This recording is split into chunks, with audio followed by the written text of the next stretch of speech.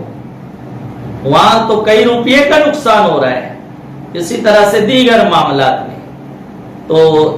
اس میں کب نماز توڑ دینا واجب ہے، کب مستحب ہے، کب مطلقاً اس کی اجازت ہے، میں نے صراحت کر دی۔ امید ہے یہ مسائل شرعیہ آپ کو سمجھ میں آئیں گے۔ اللہ تعالی ہم سب کو اپنے نماز کی حفاظت کی توفیق عطا فرمائے۔ السلام علیکم ورحمۃ اللہ وبرکاتہ۔